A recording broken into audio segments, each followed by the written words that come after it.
Hello and welcome. सर्वांचं स्वागत आहे पराग सर्स मॅथ्स स्पेशलमध्ये. तर आपल्या जेईच्या सिरीजमध्ये आपला चॅप्टर सुरू होता स्ट्रेट लाईन आणि त्यातला कोऑर्डिनेट जॉमेट्री. जो कोऑर्डिनेट जॉमेट्रीचा पार्ट ऑलमोस्ट खतम होत आलेला आहे.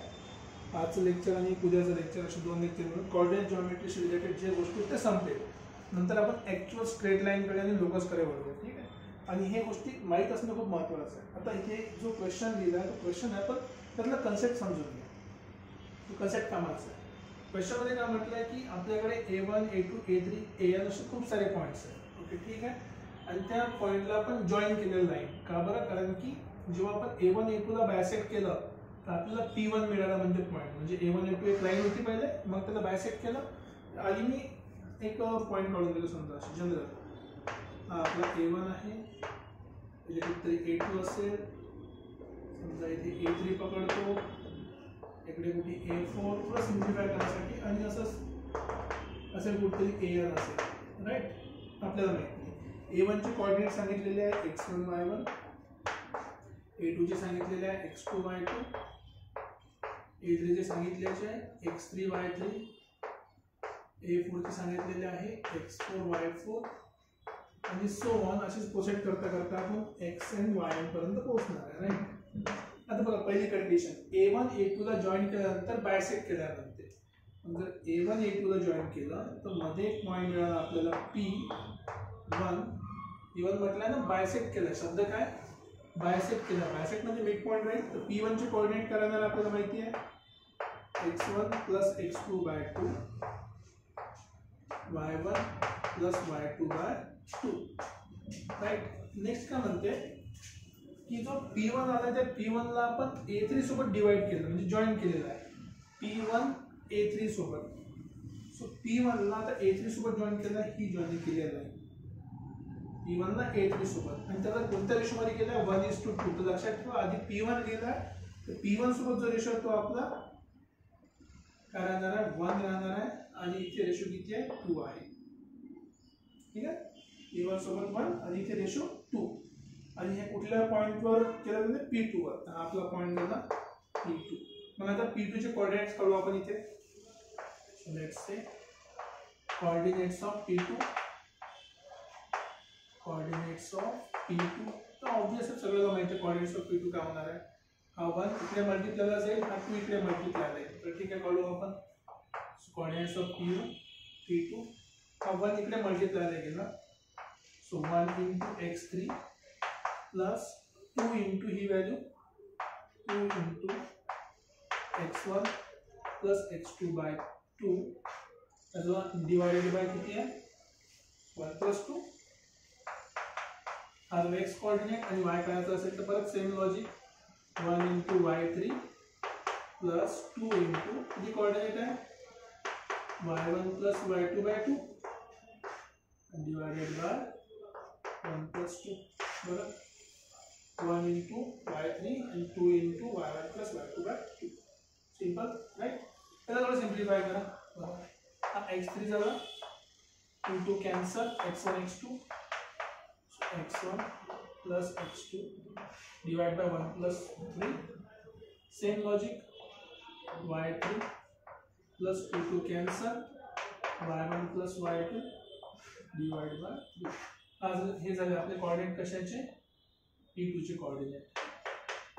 नेक्स्ट काय म्हटलं त्याने की जो P2 आहे आता, ठीक आहे, हे झालं संपलं इथपर्यंत.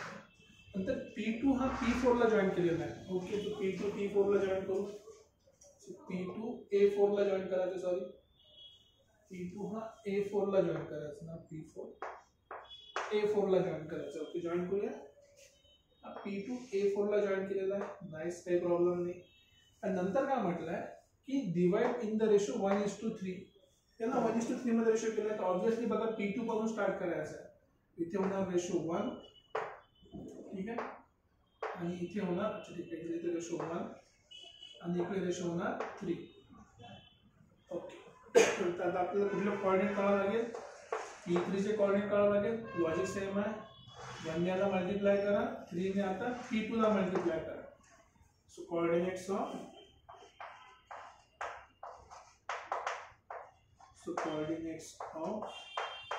P3, P2 चे काढले already. P3 same logic. So 3 ने मल्टिप्लाय करा P2 च्या कोऑर्डिनेटला. P2 चे कोऑर्डिनेट किती काढले आपण? ही P2 चे कोऑर्डिनेट आहे x1 plus x2 plus x3 by 3 y1 plus y2 plus y3 by 3. So simple है, मल्टीप्लाई करा. So 3 into x1 plus x2 plus x3 by 3, okay, and plus 1 into x4 divided by ratio किती है 3 plus 1 चा, so 3 is to 1 है ना, 3 plus 1. Same logic, 3 into y चे coordinate y1 plus y2 plus y3 by 3 plus 1 into y4 divided by 3 plus 1. Right, simple सा काम है. 3 3 cancel, 3 3 cancel, 1 2 3 4 1 into 1. तो बेसिकली आपल्याला काय मिळालं x1 plus x2 plus x3 plus x4 by 4 y1 plus y2 plus y3 plus y4 divided by 4. आता बघा observation. पहिल्या P1 साठी 2 पॉइंट मिळाले, P2 साठी 3 चा रेशो, P3 साठी 4 चा रेशो. अशी कधी पण करणार आहे आपण, कधी पण जॉइन करणार आहे. n पॉइंट्स आहे, n पॉइंटला जॉइन करणार आहे. म्हणजे शेवटचा टर्म कुठला राहणार, जो काही पॉइंट असेल तो. इथे दोघांची ऍडिशन होती, इथे तिघाची झाली, इथे चौघाची झाली. n पर्यंत पोहोचलो तर n नंबरची ऍडिशन होईल.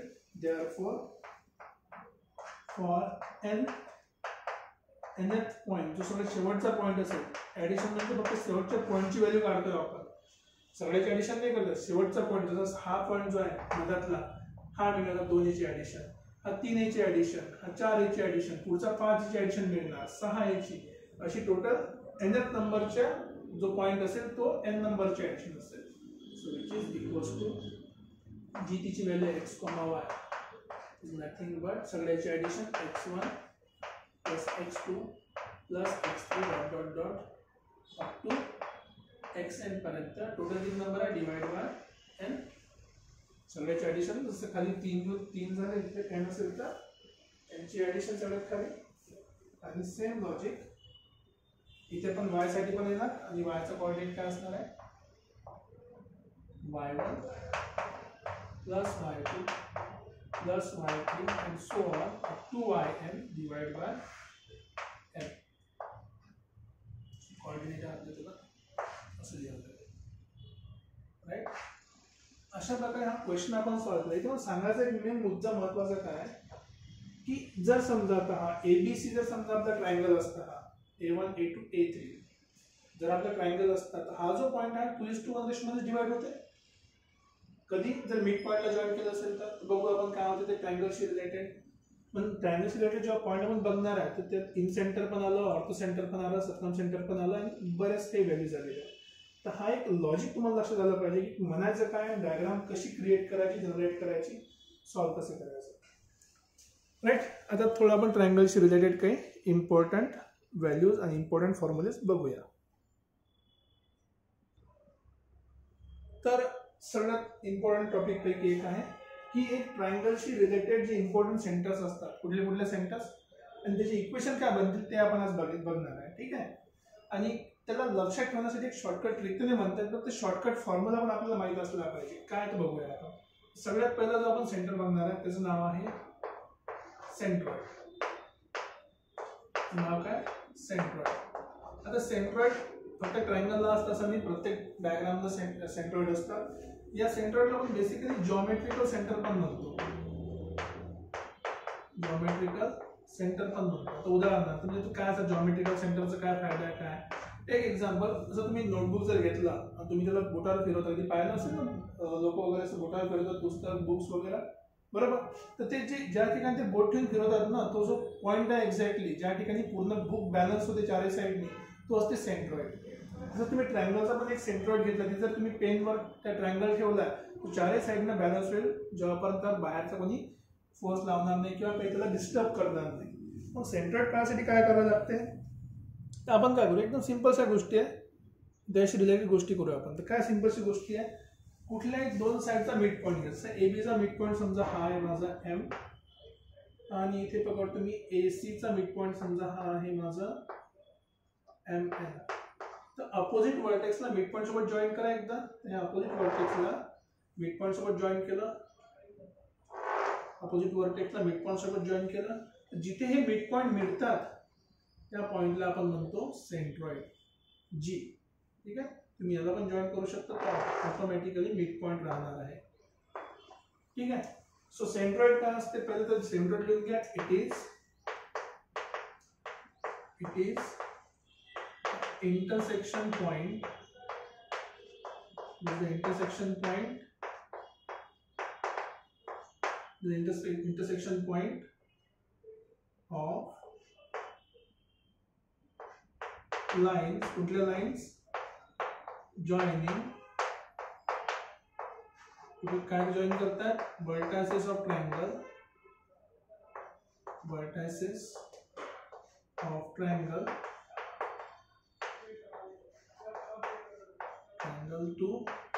to the midpoint of opposite side, to the midpoint of opposite side.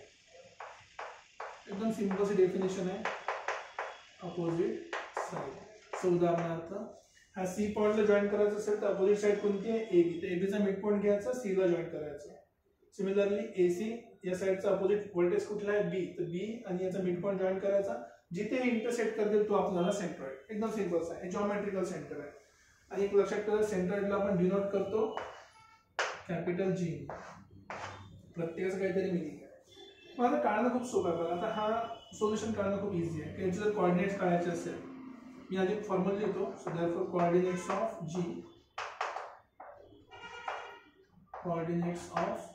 G, G चे कोऑर्डिनेट्स काय, डायरेक्टच लिहू शकतो मी. x1 plus x2 plus x3 by 3 comma y1 plus y2 plus y3 by 3.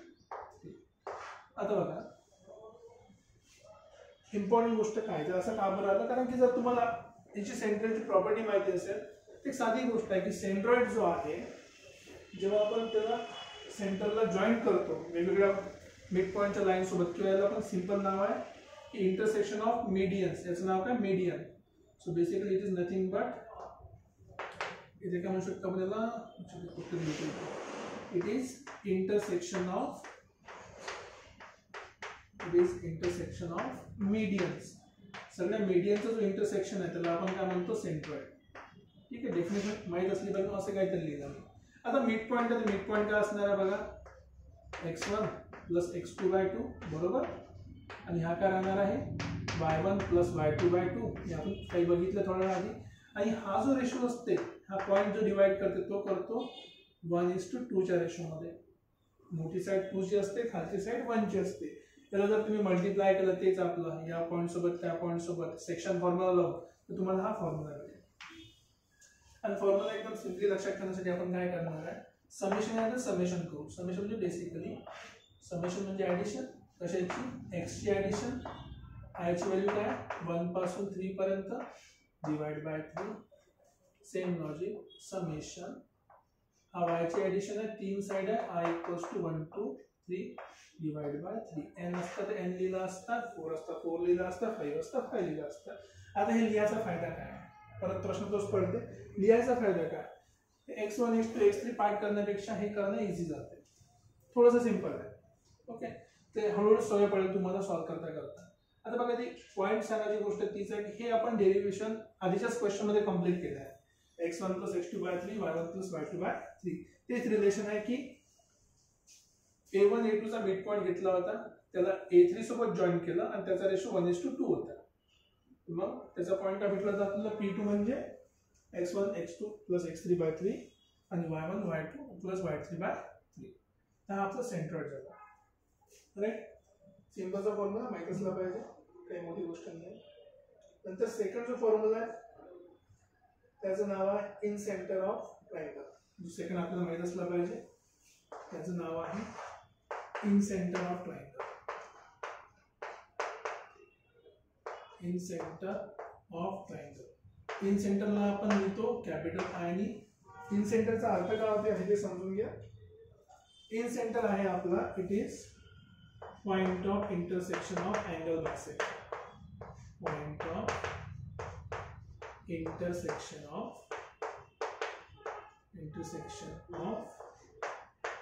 internal angle bisector. हे महत्वाचं आहे. internal angle bisector. शब्द इंटरनल का वापरला कारण की ट्रायंगलच्या आतमध्ये असला पाहिजे तो जो अँगल आहे ना ट्रायंगलच्या आतमध्ये. जर तुम्ही ट्रायंगलला पूर्ण ड्रॉ करणार, उदाहरणार्थ समजा मी ट्रायंगल काढतो, आता हा समजा ट्रायंगल काढला मी असा, ओके, परत सेम काहीतरी. आता हा पॉइंट ए आहे माझा, हा पॉइंट माझा बी आहे, हा पॉइंट माझा सी आहे. कोऑर्डिनेट लिहायचे असेल तर x1 y1 जरा x2 y2 असे कोऑर्डिनेट होणार x3 y3. ठीक. आता बघा जर समजा एक्झाम्पल साठी हा याच्या आतमधला अँगल आहे, हा याच्या आतमधला अँगल आहे, हा आतमधला अँगल आहे. पण फक्त हा एवढाच अँगल आहे का नाही, कारण की या दोन लाईन मधला आणखी अँगल आहे बॅक साइडचा, इथे पण आहे, हा पण अँगल आहे, हा पण अँगल आहे. टोटल 4 अँगल आहे. म्हणजे यातले 3 अँगल काय ट्रायंगलच्या बाहेर आहे, म्हणजे ते एक्सटर्नल अँगल होईल. पण हा कुठला आहे इंटरनल अँगल आहे. जेव्हा कधी इंटरनल अँगल आपण लिहितो आणि त्याचा अँगल बायसेक्टर काढतो, अँगल बायसेक्टर इथे आला तुमचा अँगल बायसेक्टर, हा झाला अँगल बायसेक्टर, हा झाला अँगल बायसेक्टर, हा झाला अँगल बायसेक्टर. तिथे तुम्ही जॉईंट करेल तुम्हाला काय भेटणार इन सेंटर.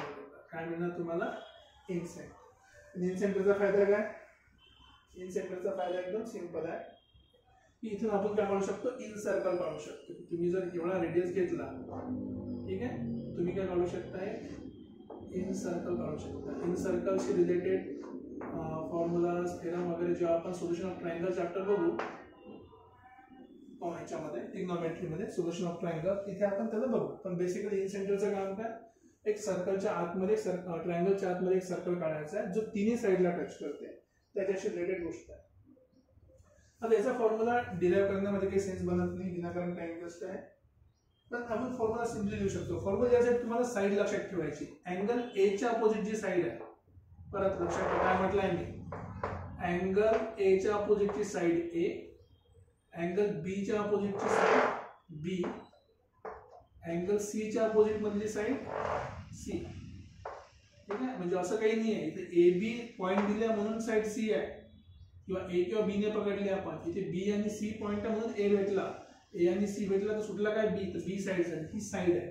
तर तुमचं जो कोऑर्डिनेट्स आहे आय चे ते असे राहतात,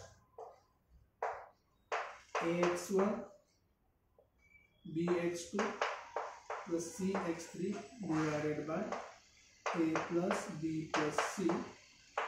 आणि y चे कोऑर्डिनेट काय होणार ay1 plus by2 plus cy3 divided by a plus b plus c. आता बघा तेच सांगितलं तुम्हाला, पाठ करायला थोडीशी मुश्किल जाते है ना, थोडीशी काय जाते मुश्किल जाते. तर आपण काय करणार, असं पाठ करण्यापेक्षा आपण सिम्पली काय करणार, ही पण बेरीज आहे, ही पण बेरीज आहे. म्हणजे कशाची बेरीज आहे ते लिहू आपण. पहिला कोऑर्डिनेट काय बेसिकली इट इज समेशन, कशाची साइड आणि एक्स ची, म्हणजे एक्स चे कोऑर्डिनेट. ठीक आहे, कोऑर्डिनेट लिहा i इक्वल्स टू 1 to 3 पर्यंत, आणि ही पण खाली काय समेशन ऑफ साइड आहे, पहिल्या साइडची समेशन 1 to 3. थोडं सोपं जाते, पूर्ण पाठ करायची गरज नाही. y साठी पण सेम फॉर्म्युला, काही चेंज नाही, हे तसाच आहे, फक्त x च्या ठिकाणी y आला आणि y ची value i equals to 1 to 3 तीन साइड असल्यामुळे, आणि खाली divide by ai where i is equals to 1 to 3. झाला आपला इन सेंटरचा फॉर्म्युला. एकदम सिंपलचा फॉर्म्युला, पाठ करण्यामध्ये काही डाऊट नाही आहे आणि यूज करण्यामध्ये पण काही नाही. म्हणजे इम्पॉर्टंट गोष्ट लक्षात ठेवा की करस्पॉन्डिंग साइड्स आर, जे आपण घेतला use, the corresponding sides are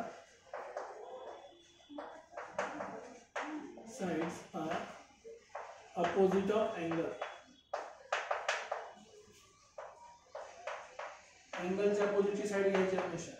या अँगल च्या अपोजिटची, सी च्या अपोजिट साइड सी, बी च्या अपोजिट साइड बी, ए च्या अपोजिट मधली साइड ए. हे इन सेंटरशी रिलेटेड. ठीक आहे, ते प्रॉब्लेम नाही, इझी टॉपिक आहे. आणखी 2 फॉर्म्युले आपल्याकडे आपण त्याला बघूया, मग थोडंसं थांबूया. ठीक आहे. इन सेंटर झालं, सेंट्रॉइड झालं. तिसरा इम्पॉर्टंट पॉइंट आहे एक्स सेंटर.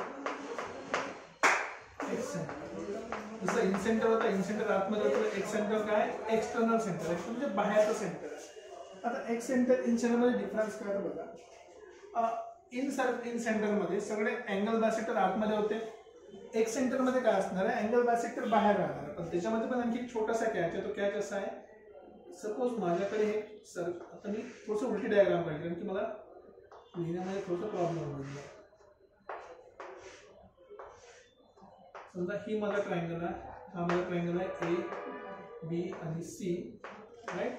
बाकी जे आपले नॉमिनेशन आहे, डिनॉमिनेशन सगळं सेमच आहे की ए च्या अपोजिट मधला जो आहे ते साईड आपली ए झाली, बी च्या अपोजिट मध्ये जी साईड आहे ती आपली झाली बी, आणि सी च्या अपोजिट मध्ये जी साईड आहे ती काय झाली आपली सी झाली.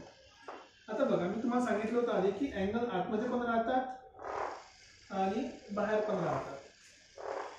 एक असा सर्कल, तो छोटा झाला तो, एक असा सर्कल जो तिन्ही साईडला टच करते, तिन्ही साईडला काय करते तो टच करते, पण आता एकाच तिन्ही साईडला टच करते पण बाहेर साईडने, आतमधून नाही.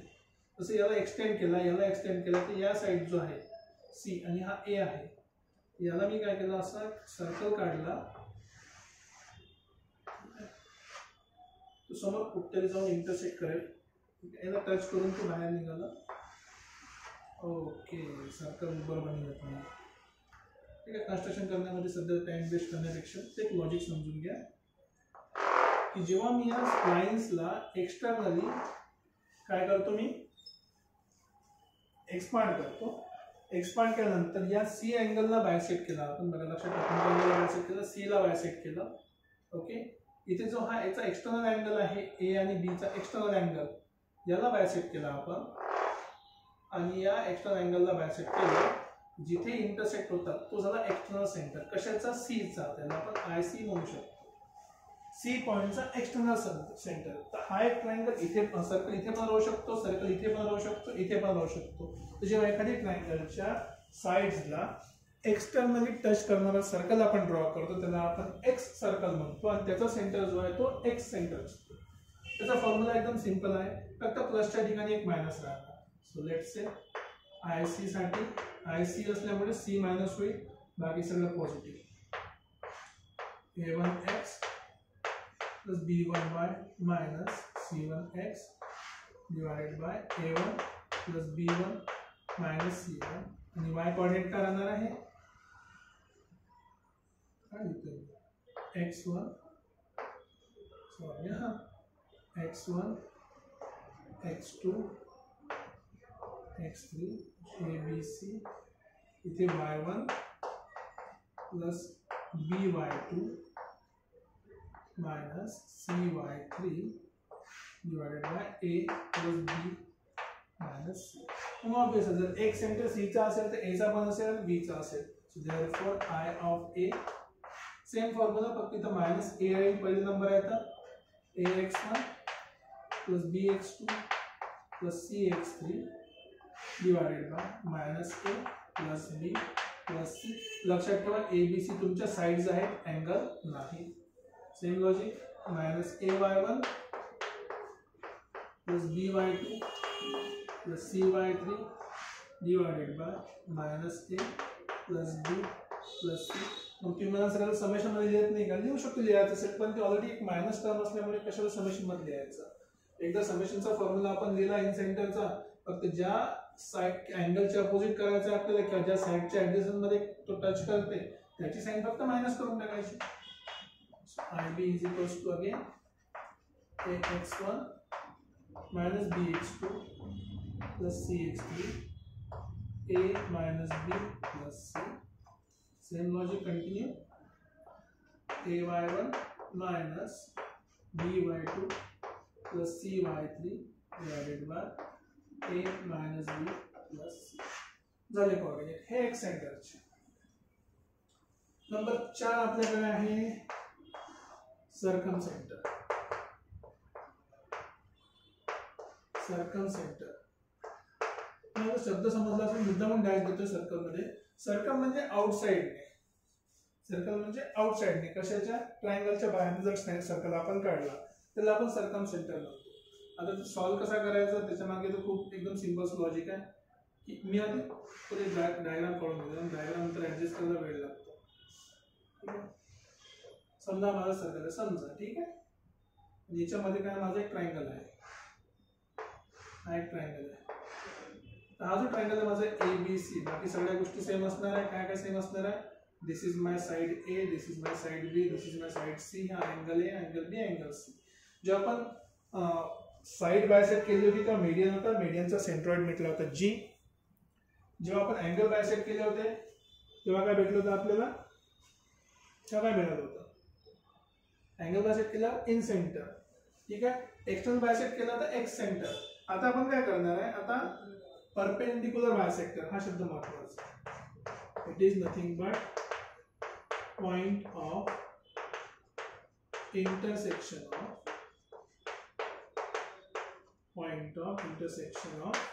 perpendicular bisectors.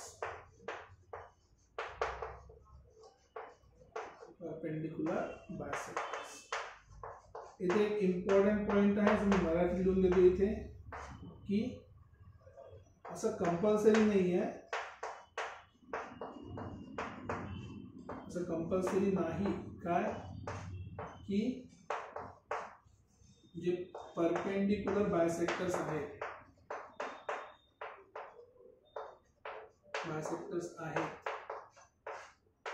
ते वर्टेक्स मधून जातीलच, ते वर्टेक्स मधून जाणारच. लय लोकांचा प्रॉब्लेम काय होता की सर तुम्ही परपेंडिकुलर बायसेक्टर काढला पण तो सी सोबत जॉईंटच नाही केला. सी सोबत जॉईंट नाही करायचा आहे, बायसेक्टरला जर जॉईंट कराल तुम्ही सी सोबत तर मीडियन बनेल, मीडियनसाठी सेंट्रॉइड मिळतो. आता करायचं काय बघा, आता परपेंडिकुलर बायसेक्टर काढतो, हा मिड पॉइंट आहे त्याला परपेंडिकुलर, अप्रॉक्सिमेटली असा येईल, हा परपेंडिकुलर, हा मिड पॉइंट आहे याला परपेंडिकुलर लाईन अशी येईल. जिथे कुठे जॉईंट झाला यालाच काय म्हणतो आपण, सर्कम सेंटर. आणि सर्कम सेंटरचा जो पॉइंट आहे त्याला आपण कोऑर्डिनेटला आपण काय लिहितो, त्याला आपण लिहितो सी. बरेच लोक ओ पण यूज करतात, तिथे सी आपण ऑलरेडी यूज केला म्हणजे आपल्याला ओ म्हणू. हा आपला ओ पॉइंट झाला. नाव इम्पॉर्टंट आहे, पॉइंट्स इम्पॉर्टंट आहे. आणि याला जर तुम्ही जॉईन केलं कुठल्याही रेडियस पॉइंट सोबत, so this is nothing but radius. इथे पण जॉईन केलं तरी रेडियस, इथे पण जॉईन केलं तरी रेडियस. हे काय सगळे परपेंडिकुलर आणि बायसेक्टर.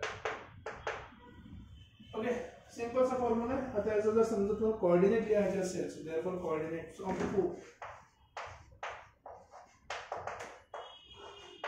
कोऑर्डिनेट्स ऑफ ओ चे कोऑर्डिनेट बघा, कोऑर्डिनेट लिहायचा फॉर्म्युला थोडासा डिफिकल्ट वाटतो. ए sin 2a plus b sin 2b plus c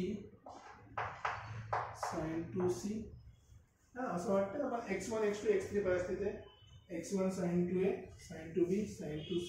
तर हम कोऑर्डिनेट काढते, x1 x2 x3 total divided by sin 2a plus sin 2b plus sin 2c. Okay, आता x coordinate y चा लिहायचं असेल तर परत तेच, y1 sin 2a plus y2 sin 2b plus y3 sin 2c divided by sin 2a plus sin 2b plus sin 2c. Okay, एवढा मोठा formula कोण पाठ करणार आहे की नाही. इश्यू तोच आहे की एवढा मोठा प्रॉब्लेम फॉर्म्युला का बरं पाठ करायला, कशाला पाठ करायचा. तर सिम्पली आपण काय करू, याची कोऑर्डिनेट्स काय लिहिणार आहे, समेशन. बेसिकली एक्स साठी समेशन आहे, कशाचा, एक्स सोबत साइनच्या अँगलचा. तर साइन ए लिहा, काही प्रॉब्लेम नाही. म्हणजे 2a लिहावं लागेल की डबल अँगल आहे, सो 2a लिहा.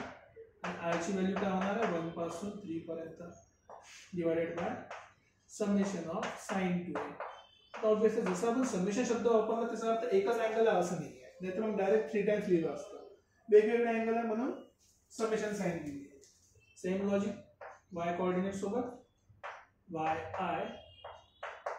sin 2a I equals to 1 2 3 divided by summation sin 2a. हे देणार आपले कोऑर्डिनेट कशाचे सर्कमसेंटरचे, राईट. आणखी एक ट्रायंगल आहे आपलं छोटंसं शेवटचं सेंटर, त्याचं नाव आहे ऑर्थो सेंटर. आता आपण जाऊया ऑर्थो सेंटरकडे, राईट. ठीक आहे. जो नेक्स्ट आणि शेवटचा पॉइंट आहे त्याचं नाव आहे नंबर 5 होणार आहे, त्याचं नाव आहे ऑर्थो सेंटर. लक्षात ठेवा ऑर्थोचा अर्थच काय होते परपेंडिक्युलर. ऑर्थोचा अर्थच काय होते परपेंडिक्युलर. याला आपण डिनोट करतो h नी. आणि याच्यामध्ये आधीच्या याच्यामध्ये थोडासा फरक काय आहे की सपोज माझ्याकडे ट्रायंगल आहे, सॉरी ए कोऑर्डिनेट आपले x1 y1, b x2 y2, c x3 y3. तर आपण काय करतो या ठिकाणावर वर्टेक्स वरून परपेंडिक्युलर ड्रॉप करतो. वर्टेक्स वरून परपेंडिक्युलर ड्रॉप करतो. फरक पडत नाही की तो बायसेक्ट करतो का नाही करत, वर्टेक्स वरून फॉलो करतो. सर्कल सेंटर मध्ये परपेंडिक्युलर बायसेक्टर काढला, वर्टेक्सचं काय घेणं देणं नव्हतं. इथं वर्टेक्सचं घेणं देणं, सॉरी हा परपेंडिक्युलर. तर जिथे पॉइंट इंटरसेक्ट करतात त्याचं नाव आहे ऑर्थो सेंटर. त्याचं काय नाव आहे orthocentre. It is nothing but point of intersection of sorry point of intersection of perpendicular. कुठून आले परपेंडिक्युलर से वर्टेक्स पासून. Perpendiculars drawn from vertices to opposite side.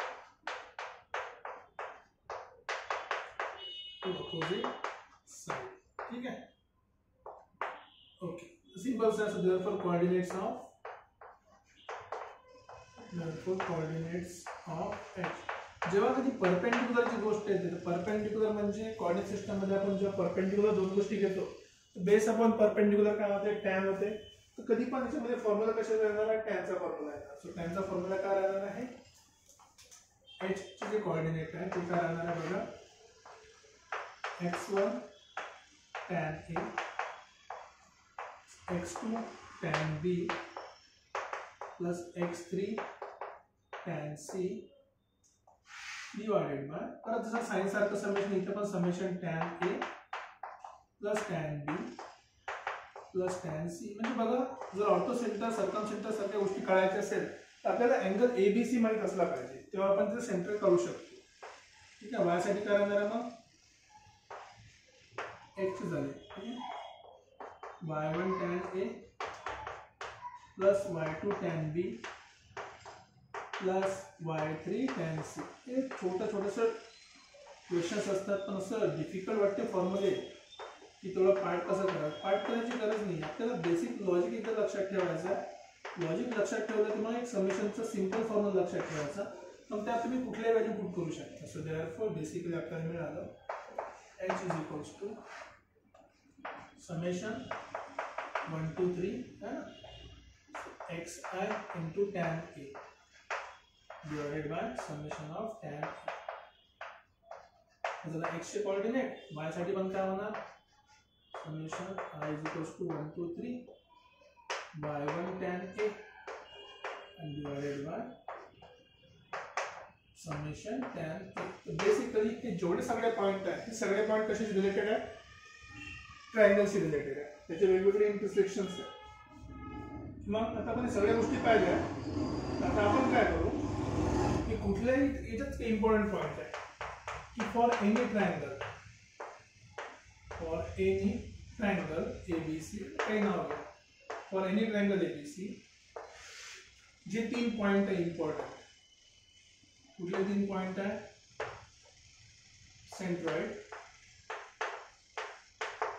सेंट्रॉइडला कशा लिहितो आपण G. नंतर दुसरं काय ऑर्थो सेंटर आणि तिसरं आहे circumcentre. Centroid circumcentre त्याला आपण लिहिलं ओ नी अँड ऑर्थो सेंटर एच आर याला म्हणतो आपण कोलिनियर.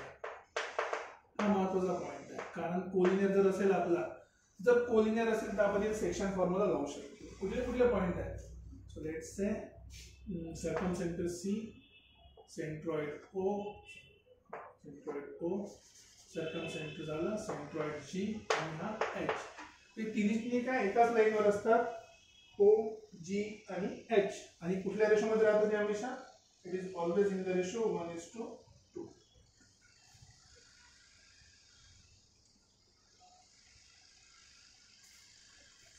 पॉइंट जी आणि हमेशा काय असतं 1:2 रेशो मध्ये डिवाइड करतो. म्हणजे हा 1 पोर्शन असेल, हा 2 पोर्शन असेल. हे इम्पॉर्टंट पॉइंट आहे, नोट करण्यासारखं. ठीक आहे. सेक्शन रेशो तुम्ही सॉल्व करू शकता. म्हणजे तुम्हाला ओ किंवा एच दिला असेल तर तुम्ही सेक्शन फॉर्म्युलाने सॉल्व करू शकता, किंवा तुम्हाला जी आणि ओ दिला असेल, एच साठी टाइम काढायची गरज नाही, तुम्ही सेक्शन फॉर्म्युलाने हा पण सॉल्व करू शकता. Second point, for equilateral triangle, for equilateral triangle O G C H I, जेवढे सारे सेंटर आहे ऑल कोइन्साइड्स. कोइन्साइड म्हणजे काय? एकाच ठिकाणी जमा होतात, सगळे पॉइंट एका ठिकाणीच आहे. इथे कोलिनियर शब्द बघितला ना, तो कोलिनियर. ठीक आहे. तिसरा पॉइंट, फॉर आयसोसेलेस ट्रायंगल, आता आयसोसेलेस ट्रायंगलची कंडिशन काय? परत तीच कंडिशन, फक्त इथे सगळे तरी करत कुठला शोधून जातो? हे जे सगळे आहेत जेवढे काय दिले आहे तर पॉइंट कोइन्साइड नाही करत. O G C H and I lie on same line. हे सगळे सेम लाईन वर असतात. रेशो माहिती नाही आपल्याला, depending on the triangle ratio change होत राहतो, पण सगळे कसे एका लाईन वर आहे. तर हे सगळे इम्पॉर्टंट रिझल्ट्स रिलेटेड टू काय ट्रायंगल आहे. अच्छा, एक छोटासा पॉईंट तुम्हाला सांगायचा आहे मला, जो काय म्हणतो आपण सेक्शन फॉर्म्युलाशी रिलेटेड आहे, पण त्या दिवशी सांगायला विसरलो. पॉईंट खूप छोटासा. समजा उदाहरणार्थ की माझ्याकडे एक इक्वेशन आहे, फॉर एक्झाम्पल इक्वेशन की A plus 2b minus 3c equals to 0. ठीक आहे. इथे A B C real number आहे आपल्याकडे. ठीक आहे. आणि पॉईंट्स पण राहू शकतात, डिपेंड करते. तर मग हे इक्वल टू 0 असेल, याचा अर्थ हे कोलिनियर आहे. कसं प्रूव्ह करायचं? प्रूव्ह करायचं की ए बी सी काय कोलिनियर आहे. कोलिनियर आहे प्रूव्ह करायसाठी दोन ऑप्शन आपल्याकडे. एक तर एरिया ऑफ ट्रायंगल 0 दाखवू शकतो सध्या आपण, किंवा त्याच्यावर सेक्शन फॉर्म्युला अप्लाय करता येते, हे आपण प्रूव्ह करू शकतो. लाईनचं इक्वेशन आपल्याकडे नाही आहे सध्या, पण सेक्शन फॉर्म्युला दाखवू शकतो. काय करू मी बघायला काय करतो, सी ला तिकडे पाठवतो. So a plus 2b equals to काय झाला 3c, राईट. आता 3 ने डिवाइड करतो मी. So a plus 2b divide by 3 equal to काय झाला c झाला. आता बघा थोडा आणखी सिम्प्लिफाय करून देतो, फक्त लिहायची पद्धत बघा. a सोबत आहे 1 into a plus 2 into b आणि c काय झाला, हा खालचा 3 म्हणजे झाला 1 प्लस 2. जर तुम्हाला सेक्शन फॉर्म्युला आठवत असेल तर बेसिकली हे लॉजिक कसं आहे, एक लाईन आहे माझ्याकडे, इथे a पॉइंट आहे, इथे b पॉइंट आहे, दोघांच्या मध्ये काय आहे c पॉइंट आहे. ठीक आहे. जो 2:1 रेशो मध्ये डिवाइड करतो, म्हणून 2 ला b ला मल्टिप्लाय केलाय, a ला 1 ने मल्टिप्लाय केलाय, दोघांचा रेशो किती आहे 3 आहे. तर असं पण रिलेशन तुम्हाला यूज करता आलं पाहिजे. ठीक आहे. बरेचदा काय होते तुम्हाला असं a plus b plus minus 3c equal to 0 दिसेल, तुम्ही विचार करणार व्यक्ती ना x आहे ना y आहे ना लाईन आहे, मग कोलिनियर शब्द आला कुठून? ऍक्च्युली हे कोलिनियरिटीची कंडिशन आहे. असं तुम्हाला ऍडजस्ट करावं लागेल. काही ठिकाणी तुम्हाला लॅम्बडा पण राहू शकते, काही ठिकाणी लॅम्बडा नाही राहू शकत. सो डिपेंडिंग ऑन क्वेश्चन तुम्हाला त्या हिशोबाने तुमचा ऍडजस्टमेंट करता आला पाहिजे, राईट. हा एक इम्पॉर्टंट पॉईंट मला सांगायचा होता. तर या ठिकाणी आपण कोऑर्डिनेट जिओमेट्रीशी रिलेटेड सगळे कन्सेप्ट शिकलेलो आहे. याच्याशी रिलेटेड काही क्वेश्चन आपण नेक्स्ट लेक्चरमध्ये करूया. नंतर आपण स्टार्ट करूया लोकस आणि त्याचे इक्वेशन पुढच्या लेक्चरपासून. आतापर्यंत काही डाऊट असेल तुम्ही कमेंट सेक्शनमध्ये लिहू शकता. डाऊट नसेल तर खूप चांगलं, आणि काही असेल तर मित्रांपर्यंत शेअर करत चला. भेटूया परत पुढच्या लेक्चरमध्ये. Till then take care. Bye bye.